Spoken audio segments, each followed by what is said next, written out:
वंदे भारत की शान।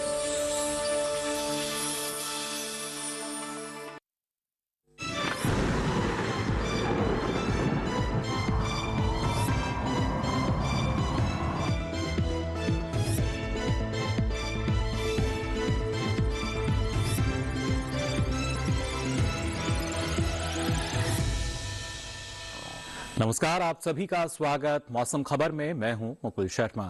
मौसम खबर में आपको बताएंगे आने वाले दिनों में क्या स्थिति रहेगी मौसम की, क्या कुछ खास गतिविधि दर्ज की जा सकती है अलग अलग क्षेत्रों में। लेकिन आइए सबसे पहले बात कर लेते हैं मौसम की बड़ी खबरों की। कहां कुछ खास गतिविधि जो है वो दर्ज की जा सकती है, किस तरह का जो अनुमान है वो जताया गया है मौसम विभाग द्वारा। और जो पहली बड़ी खबर अरुणाचल प्रदेश से, जहां पे कहीं कहीं हल्की बारिश या बर्फबारी की संभावना जताई गई है मौसम विभाग द्वारा। राजस्थान की अगर बात करें तो अनेक हिस्सों में यहां 2 से 3 डिग्री तक जो न्यूनतम तापमान है उसमें गिरावट दर्ज की जा सकती है। इसके साथ ही अगर उत्तर प्रदेश की हम बात करें तो कुछ इलाकों में न्यूनतम तापमान में यहां भी गिरावट की संभावना जताई गई है। वहीं खासतौर से मध्य प्रदेश की अगर बात की जाए तो आपको बता दें अनेक जगह यहां भी न्यूनतम पारे में कमी आने का अनुमान जताया गया है। और इसके साथ ही अगर हिमालय, पश्चिम बंगाल, सिक्किम की बात करें तो कहीं कहीं यहां पे बादल बरस सकते हैं। इस तरह का अनुमान मौसम विभाग द्वारा जताया गया। अब आइए आगे बढ़ते हैं और नजर डालते हैं मौसम पूर्वानुमान पे। देश के कौन से ऐसे हिस्से जहां पे बादल बरसने की संभावना है या बारिश होगी या नहीं, इस पर नजर डालते हैं। सबसे पहले बात करते हैं उत्तर पश्चिम भारत की। जो पहाड़ी क्षेत्र है यहां आप देख सकते हैं जम्मू कश्मीर, लेह लद्दाख, हिमाचल प्रदेश, उत्तराखंड, कहीं भी बारिश का कोई अनुमान नहीं जताया गया है। मैदानी क्षेत्रों में भी वही स्थिति है। पंजाब की बात की जाए, हरियाणा, दिल्ली, उत्तर प्रदेश, यहां भी बारिश के लिहाज से जो मौसम है वो पूरी तरीके से साफ नजर आ रहा है। कहीं भी बारिश की कोई संभावना नहीं जताई गई है मौसम विभाग द्वारा। अब आइए आगे बढ़ते हैं और रुख कर लेते हैं खासतौर से पूर्वी भारत का। तो आप देख सकते हैं बिहार, झारखंड, ओडिशा, गांगे पश्चिम बंगाल, यहां बारिश नहीं होगी। पूर्वोत्तर राज्यों में आप जरूर देख पा रहे होंगे अरुणाचल प्रदेश में कहीं कहीं बारिश हो सकती है। तो हिमालय, पश्चिम बंगाल और सिक्किम में कहीं कहीं बारिश का अनुमान जताया गया है, जबकि शेष पूर्वोत्तर राज्यों में बारिश नहीं होगी। दक्षिण भारत की अगर बात की जाए तो आप देख सकते हैं अंडमान निकोबार की अगर पहले हम बात करें तो यहां जरूर कहीं कहीं बारिश का अनुमान जताया गया है, जबकि जो बाकी राज्य हैं आप देख सकते हैं वो बारिश के लिहाज से मौसम साफ नजर आएगा। केरल की बात की जाए, तमिलनाडु, कर्नाटका, रायलसीमा, आंध्र प्रदेश या तेलंगाना की हम बात करें तो यहां भी कहीं बारिश का अनुमान नहीं है। मध्य भारत की स्थिति की अगर बात की जाए लगभग यहां भी वही स्थिति हमें नजर आ रही है, कहीं भी बारिश का अनुमान नहीं है। यानी सौराष्ट्र कच्छ की हम बात करें, गुजरात की बात की जाए, राजस्थान की बात की जाए, मध्य प्रदेश, छत्तीसगढ़, विदर्भ, महाराष्ट्र, मध्य महाराष्ट्र, कोंकण, गोवा, यहां भी कहीं भी बारिश का कोई अनुमान नहीं जताया गया है। पिछले 24 घंटों के दौरान देखिए क्या कुछ खास गतिविधि जो है वो मौसम में दर्ज की गई है, इसकी जानकारी आपको दे देते हैं।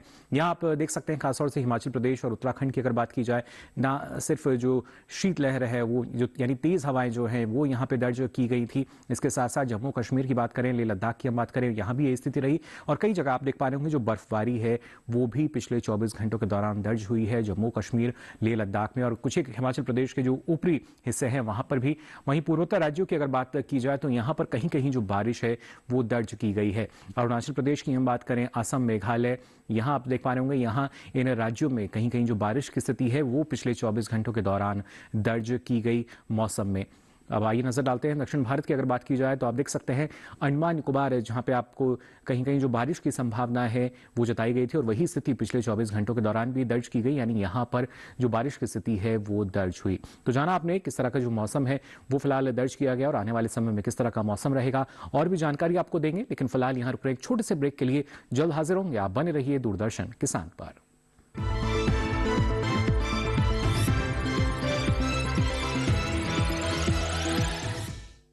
चेक।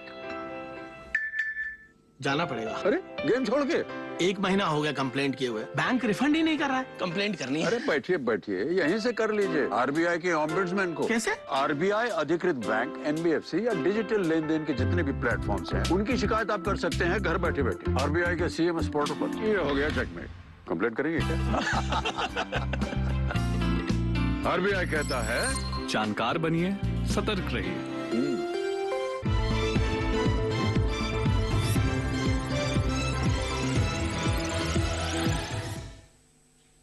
ब्रेक के बाद आप सभी का एक बार फिर स्वागत मौसम खबर में। ब्रेक पे जाने से पहले आपने जान लिया किस तरह की परिस्थितियां फिलहाल मौसम में बनी हुई हैं।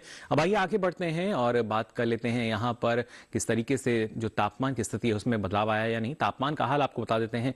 पहले बात करेंगे अधिकतम तापमान के हाल की। खासतौर से अगर बात की जाए, आप देख सकते हैं आगे पश्चिम बंगाल, बिहार, झारखंड, ओडिशा, जहां पे अधिकतम तापमान जो है 5.1 डिग्री सेल्सियस अधिक दर्ज किया गया है सामान्य तापमान के मुकाबले। अगर बात की जाए जो परिस्थितियां रही हैं इन राज्यों में, ये फिलहाल स्थिति दर्ज की गई। इसके साथ ही अगर बात की जाए उत्तराखंड की और पूर्वी उत्तर प्रदेश की, तो यहां भी आप देख पा रहे होंगे जो अधिकतम तापमान है ये सामान्य के मुकाबले यहां भी अधिक दर्ज किया गया है। करीब 5.1 डिग्री सेल्सियस ये ज्यादा दर्ज हुआ पिछले 24 घंटों के दौरान। पूर्वी मध्य प्रदेश की बात की जाए, विदर्भ की हम बात करें तो यहां भी अधिकतम तापमान में एक इजाफा हमने देखा है, यानी 5.1 डिग्री सेल्सियस यहां भी जो तापमान है वो ज्यादा दर्ज किया गया सामान्य तापमान के मुकाबले। और खासतौर से पश्चिमी मध्य प्रदेश की हम बात करें या फिर मराठवाड़ा की बात की जाए, मध्य महाराष्ट्र, कोंकण, गोवा, छत्तीसगढ़, तो यहां भी अधिकतम तापमान में इजाफा देखा गया। 3.1 से 5.1 डिग्री सेल्सियस अधिक दर्ज किया गया है अधिकतम तापमान पिछले 24 घंटों के दौरान। और साथ ही आप देख पा रहे होंगे हिमालय, पश्चिम बंगाल, सिक्किम की हम बात करें, असम, मेघालय की बात की जाए तो यहां अधिकतम तापमान में गिरावट दर्ज की गई है। 1.6 से 3 डिग्री सेल्सियस की जो कमी है वो यहां देखी गई है। बारिश की स्थिति भी पिछले 24 घंटों के दौरान यहां देखी गई थी। और सबसे देखिए अधिक तापमान कहां दर्ज हुआ है, दो जगह, ओडिशा के भुवनेश्वर में और इसके साथ साथ विदर्भ के अकोला में दर्ज हुआ और यहां पे तापमान रहा 37.4 डिग्री सेल्सियस। जी हां, इन दोनों ही जगहों पे सबसे अधिक तापमान दर्ज हुआ। न्यूनतम तापमान की स्थिति क्या रही है आइए इस पर भी नजर डाल लेते हैं। आप देख सकते हैं पश्चिमी उत्तर प्रदेश की बात की जाए, पूर्वी उत्तर प्रदेश की बात करें या इसके साथ साथ बिहार, झारखंड और गांगे पश्चिम बंगाल, तो यहां पे न्यूनतम तापमान में इजाफा दर्ज किया गया है। करीब 3.1 से 5.1 डिग्री सेल्सियस ये ज्यादा दर्ज किया गया है। न्यूनतम तापमान की स्थिति आपको हम बता रहे हैं सामान्य तापमान के मुकाबले इसमें जो इजाफा है वो फिलहाल दर्ज किया गया है। इसके साथ ही पश्चिमी राजस्थान की बात की जाए, गुजरात की हम बात करें या फिर पूर्वी मध्य प्रदेश की बात करें तो यहां भी न्यूनतम तापमान जो है 3.1 से 5.1 डिग्री सेल्सियस अधिक यानी ज्यादा दर्ज किया गया पिछले 24 घंटों के दौरान सामान्य तापमान के मुकाबले। जो बदलाव आया है न्यूनतम तापमान की स्थिति में उसकी जानकारी आपको हम दे रहे हैं। और खासतौर से अगर हम बात करते हैं नागालैंड, मणिपुर, मिजोरम और त्रिपुरा की, तो यहां भी आप देख सकते हैं न्यूनतम तापमान करीब 3.1 से 5.1 डिग्री सेल्सियस अधिक यानी ज्यादा दर्ज किया गया। यहां भी पिछले 24 घंटों के दौरान जो एक इजाफा है वो फिलहाल न्यूनतम तापमान की स्थिति में देखा जा रहा है अलग अलग क्षेत्रों में। जम्मू कश्मीर, लेह लद्दाख की अगर बात करें तो यहां भी आप देख सकते हैं जो न्यूनतम तापमान है 3.1 से 5.1 डिग्री सेल्सियस कम दर्ज किया गया है, यानी यहां भी एक गिरावट जो है वो फिलहाल देखी गई है न्यूनतम तापमान की स्थिति की अगर खासतौर से बात की जाए पिछले 24 घंटों के दौरान। दक्षिण भारत की अगर हम बात करें, आप देख सकते हैं भीतरी दक्षिण कर्नाटका का ये तमाम क्षेत्र जो है, तमिलनाडु, पुडुचेरी की बात की जाए तो यहां भी न्यूनतम तापमान में कमी दर्ज की गई। 3.1 से 5.1 डिग्री सेल्सियस की जो कमी है वो यहां न्यूनतम तापमान में दर्ज हुई पिछले 24 घंटों के दौरान। और इस बीच अगर सबसे कम तापमान की बात की जाए तो आप देख सकते हैं पश्चिमी राजस्थान के चूरू में दर्ज हुआ और सबसे कम तापमान दर्ज किया गया 5.6 डिग्री सेल्सियस पिछले 24 घंटों के दौरान। तो जाना आपने किस तरह का बदलाव जो है अधिकतम और न्यूनतम तापमान की स्थिति में फिलहाल दर्ज किया गया है। लेकिन देश के प्रमुख शहरों की अगर बात की जाए वहां पर क्या स्थिति दर्ज हुई है अधिकतम और न्यूनतम तापमान की, आइए इस पर भी डालते हैं नजर।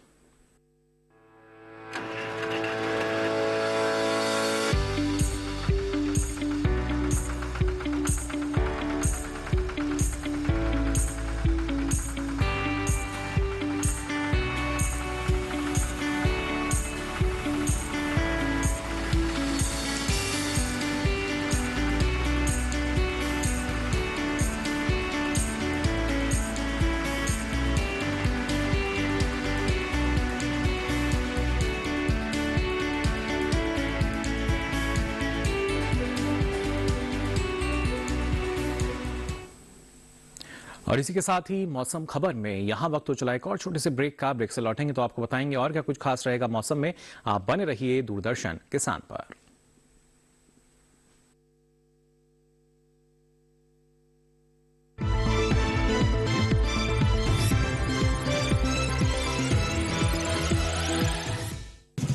ओ हरी भैया, अरे वाह, खेतों में कौन सी फसल लगाए हो? 12 महीने कमा कर दे ऐसी फसल। क्या? मैंने नया व्यवसाय शुरू किया है। उसके लिए पैसे? इसमें किसी निवेश की जरूरत ही नहीं। अच्छा, मुखिया जी, अरे मुखिया जी नमस्ते। अरे हरी, कब आ रहे हो? आप बस चलिए, मैं पहुंचता हूं। अब मैं LIC एजेंट हूं। LIC एजेंट बनो, अब बड़ा सोचो। हमारी वेबसाइट पर जाएं या अपनी नजदीकी LIC शाखा से संपर्क करें।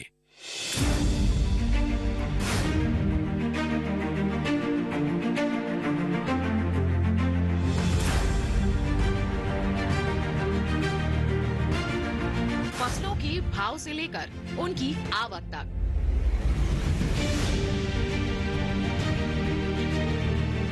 पैदावार से लेकर बुआई के क्षेत्रफल तक, आयात से लेकर निर्यात तक, घरेलू से लेकर वैश्विक बाजार तक, मंडियों की सही और ताजा जानकारी पाएं। विशेषज्ञों की राय का लाभ उठाएं।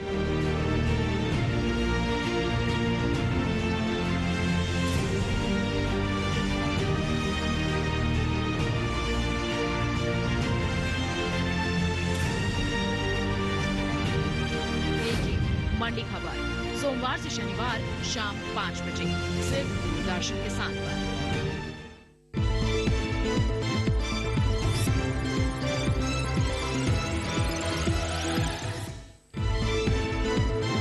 ब्रेक के बाद आप सभी का एक बार फिर स्वागत मौसम खबर में। अब आइए बुलेटिन में आगे बढ़ते हैं और बात कर लेते हैं देश के प्रमुख शहरों में इन दिनों वायु गुणवत्ता की स्थिति क्या बनी हुई है। जी हां, वायु गुणवत्ता का हाल क्या रहा है, इस पे आइए नजर डाल लेते हैं। और सबसे पहले अगर बात की जाए प्रमुख शहरों में, राजधानी दिल्ली की 221 रहा गुणवत्ता सूचकांक, यानी थोड़ी खराब श्रेणी के अंतर्गत यहां वायु गुणवत्ता फिलहाल दर्ज की गई। पटना की अगर बात करें तो यहां 313 दर्ज किया गया गुणवत्ता सूचकांक और श्रेणी रही खराब, यानी खराब स्थिति के अंतर्गत यहां जो वायु गुणवत्ता है वो दर्ज हुई। बेंगलुरु की अगर बात करें तो 99 रहा गुणवत्ता सूचकांक और अच्छी श्रेणी के अंतर्गत फिलहाल यहां वायु गुणवत्ता बनी हुई है। पुणे की अगर बात की जाए 160 दर्ज किया गया गुणवत्ता सूचकांक, यानी संतोषजनक स्थिति यहां देखी गई वायु गुणवत्ता की। हैदराबाद की अगर हम बात करें तो 116 रहा गुणवत्ता सूचकांक और यहां भी एक संतोषजनक स्थिति जो है वो फिलहाल दर्ज की गई। कोलकाता की अगर बात की जाए तो यहां पर आप देख सकते हैं 99 दर्ज किया गया गुणवत्ता सूचकांक, यानी एक अच्छी श्रेणी के अंतर्गत फिलहाल ये नजर आया। हालांकि मुंबई की अगर बात करें तो 172 दर्ज हुआ गुणवत्ता सूचकांक, लेकिन यहां भी जो श्रेणी है वो संतोषजनक ही दर्ज की गई। इसी तरह अहमदाबाद की अगर हम बात करें तो आप देख सकते हैं 167 दर्ज किया गया, यानी यहां भी संतोषजनक श्रेणी के अंतर्गत वायु गुणवत्ता दर्ज हुई। अब आइए आगे बढ़ते हैं और नजर डालते हैं पर्यटन पूर्वानुमान में देश के प्रमुख पर्यटन स्थलों पर अगले 4 दिन किस तरह का मौसम आपको मिल सकता है। सबसे पहले बात करते हैं लद्दाख के लेह की, तो आप देख सकते हैं सोमवार, मंगलवार, बुधवार, गुरुवार किस तरह का मौसम यहां रहेगा। करीब सोमवार, मंगलवार, बुधवार 3 दिन की अगर बात की जाए तो आपको नजर आ रहे होंगे जो बादल हैं कुछ एक जगह वो जरूर छाए रह सकते हैं, लेकिन गुरुवार में यहां बर्फबारी का अनुमान जताया गया है। जबकि अधिकतम तापमान जो है 3 डिग्री सेल्सियस रहेगा तो न्यूनतम तापमान -10 डिग्री सेल्सियस के आसपास जा सकता है अगले 4 दिनों के दौरान। अब आइए आगे बढ़ते हैं हिमाचल प्रदेश के मनाली की अगर बात की जाए तो मनाली में भी आप देख सकते हैं सोमवार से लेकर गुरुवार तक लगभग एक जैसी स्थिति जो है वो नजर आ रही है, यानी यहां भी कुछ एक जगह जो बादल हैं वो छाए हुए रह सकते हैं। हालांकि बरसने की संभावना इनकी कम है और ऐसे में जो अधिकतम तापमान है करीब 16 से 18 डिग्री सेल्सियस रहेगा, जबकि न्यूनतम तापमान 0 या 1 डिग्री सेल्सियस के आसपास बने रहने का अनुमान जताया गया है भारत मौसम विज्ञान विभाग द्वारा। उत्तर प्रदेश के आगरा की अगर हम बात करें तो देखिए सोमवार को यहाँ पे सुबह के समय जो कोहरा है, हल्का कोहरा जो है वो जरूर छाया हुआ आपको मिल सकता है। हालांकि उसके बाद मौसम साफ रहेगा और ना सिर्फ सोमवार बल्कि अगले 3 दिन भी आप देख पा रहे होंगे जो पर्यटन के लिहाज से बेहतरीन परिस्थितियां हैं यहाँ पर है। मौसम में कोई भी खास गतिविधि दर्ज नहीं की जाएगी। साथ ही अधिकतम और न्यूनतम तापमान की स्थिति भी आप देख पा रहे हैं, इसमें भी कोई ज्यादा बदलाव नहीं है, यानी पर्यटन के लिहाज से एक बेहतर स्थिति यहाँ फिलहाल दर्ज की जाएगी। जबकि बिहार के गया की हम बात करें तो आप देख सकते हैं सोमवार से लेकर गुरुवार तक यहाँ चारों दिन जो कोहरा है उसका अनुमान जताया गया है। कुछ स्थानों पे सुबह के समय ये काफी घना भी हो सकता है, जबकि कई जगह हल्का कोहरे का भी अनुमान यहाँ पे जताया गया है। हालांकि उसके बाद जो मौसम है साफ रहने की संभावना है और ऐसे में जो अधिकतम तापमान है करीब 31 से 33 डिग्री सेल्सियस रहेगा, जबकि न्यूनतम तापमान करीब 13 से 16 डिग्री सेल्सियस के आसपास बना रहेगा। तमिलनाडु के ऊटी की अगर हम बात करें तो देखिए ऊटी में सोमवार से लेकर गुरुवार तक कुछ एक जगह जो बादल हैं वो जरूर छाए हुए आपको मिल सकते हैं और ऐसे में जो अधिकतम तापमान है करीब 23 से 24 डिग्री सेल्सियस रहेगा तो न्यूनतम तापमान करीब 8 डिग्री सेल्सियस के आसपास बना रहेगा यहाँ पे अगले 4 दिनों के लिए। इस तरह का जो अनुमान है मौसम विभाग द्वारा जताया गया है। तो ये तो बात हुई ऊटी की। अब आइए रुक कर लेते हैं एक दूसरे शहर का मेघालय के शिलांग की अगर हम बात करें तो यहाँ आप देख सकते हैं सोमवार, मंगलवार, बुधवार, गुरुवार यहाँ भी आपको नजर आ रहे होंगे कुछ एक जगह जो बादल हैं वो जरूर छाए हुए यहाँ रह सकते हैं अगले 4 दिनों के लिए। और ऐसे में जो अधिकतम तापमान है करीब 18 से 19 डिग्री सेल्सियस ये रहेगा। तो वहीं न्यूनतम तापमान की अगर बात की जाए ये करीब 7 से 8 डिग्री सेल्सियस के आसपास बने रहने का अनुमान जताया गया है भारत मौसम विज्ञान विभाग द्वारा। अब आइए बात करते हैं गोवा के पणजी की। तो गोवा में आप देखिए पणजी की अगर मौसम की हम बात करें सोमवार को कुछ एक जगह जो बादल हैं वो छाए हुए रह सकते हैं, जबकि मंगलवार, बुधवार, गुरुवार पर्यटन के लिहाज से बेहतर स्थिति है। मौसम में कोई भी खास गतिविधि दर्ज नहीं की जाएगी, मौसम खुला रहेगा और ऐसे में जो अधिकतम तापमान है करीब 33 से 36 डिग्री सेल्सियस रहेगा तो न्यूनतम तापमान करीब 22 डिग्री सेल्सियस के आसपास बना रहेगा अगले 4 दिनों के लिए। तो पणजी का मौसम का हाल आपने जान लिया। अब आइए रुक कर लेते हैं राजस्थान के माउंट आबू का। यहाँ भी आप देख पा रहे होंगे सोमवार से लेकर गुरुवार तक एक जैसी स्थिति है, यानी मौसम में कोई भी खास गतिविधि दर्ज नहीं की जाएगी। मौसम है वो पूरी तरीके से साफ नजर आ रहा है और ऐसे में अधिकतम तापमान की अगर बात करें तो ये करीब 22 से 24 डिग्री सेल्सियस रहेगा तो न्यूनतम तापमान करीब 9 से 11 डिग्री सेल्सियस के बने रहने का अनुमान जताया गया है मौसम विभाग द्वारा अगले 4 दिनों के लिए। पश्चिम बंगाल के दार्जिलिंग की अगर बात की जाए तो यहाँ आप देख सकते हैं सोमवार, मंगलवार जो बारिश की संभावना है वो मौसम विभाग द्वारा जताई गई है, जबकि बुधवार में आपको नजर आ रहा होगा कुछ एक जगह बादल छाए रह सकते हैं।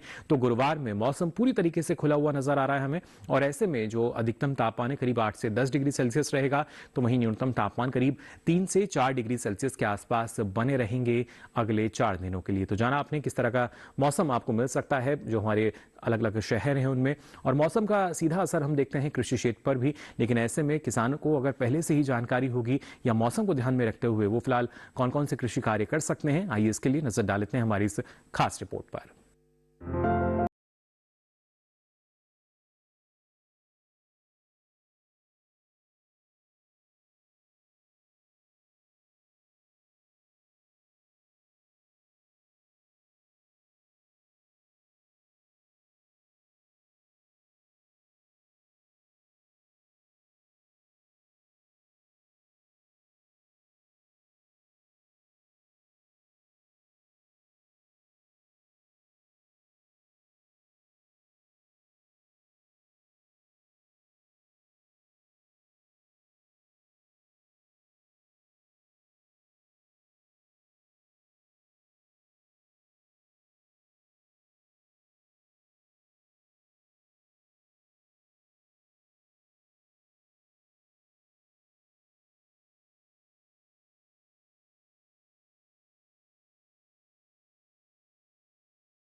लिए भी उपयुक्त है।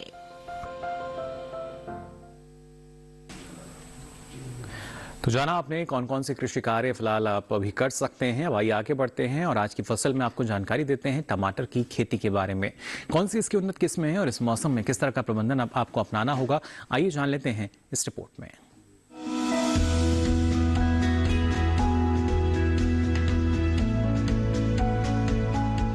टमाटर के लिए जीवांश वाली बलुई दोमट और दोमट मिट्टी इसके लिए ज्यादा उपयुक्त होती है। 1 हेक्टेयर बुआई के लिए सामान्य किस्म का 400 से 500 ग्राम बीज चाहिए, जबकि संकर किस्म का 150 से 200 ग्राम बीज ही पर्याप्त होगा। जिन किसानों की पौध तैयार हो गई है वो अब इसकी रुपाई कर ले। रुपाई के लिए खेत को अच्छी तरह जोतकर मिट्टी को भुरभुरा बना ले और क्यारियां तैयार कर ले। हर क्यारी 0.75 मीटर चौड़ी और जरूरत के हिसाब से 5 से 10 मीटर लंबी हो सकती है। ध्यान रहे कि सीमित बढ़वार वाली फसल के लिए कतार से कतार के बीच की दूरी 60 सेंटीमीटर और पौध से पौध की दूरी 45 सेंटीमीटर होनी चाहिए, जबकि असीमित बढ़वार वाली फसलों में कतार से कतार की दूरी 75 सेंटीमीटर और पौध से पौध के बीच की दूरी 50 सेंटीमीटर होनी चाहिए। रुपाई दोपहर बाद करना ज्यादा बेहतर रहेगा। रुपाई के तुरंत बाद जरूरत हो तो हल्की सिंचाई कर दे। बाद में जब भी आवश्यक हो तो पानी देते रहे। खरपतवार नियंत्रण के लिए समय समय पर निराई गुड़ाई करते रहे। टमाटर में कई तरह की बीमारियां भी लग सकती है। झुलसा रोग में पुरानी पत्तियां पीली हो जाती है। टमाटर की फसल में विषाणु से फैलने वाला मौजिक रोग भी खतरनाक है। इसमें पत्तियां सिकुड़ जाती हैं और पौधों की बढ़वार रुक जाती है। रोकथाम के लिए सिकुड़ी पत्तियों को उखाड़ कर जला दे। टमाटर में पत्ती, तना और फल भेदक कीट लगते हैं। इससे ग्रसित पत्तियां गिर जाती हैं। रोकथाम के लिए विशेषज्ञों की सलाह पर उचित दवाओं का छिड़काव करें।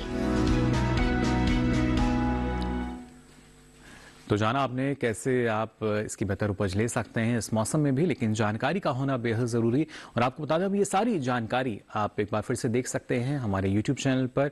इसके लिए आपकी टीवी स्क्रीन पर जो QR कोड दिखाया जा रहा है इसे आप स्कैन करें। इसके बाद आप पहुंचेंगे हमारे YouTube चैनल पर और यहाँ मौसम खबर के साथ ये सारी जानकारी अब आप कभी भी कहीं भी देख सकेंगे। तो फिलहाल के लिए इस बुलेटिन में बस इतना ही। मौसम की ताज़ा जानकारियों के साथ फिर होंगे हाजिर, तब तक के लिए दीजिए इजाजत। नमस्कार।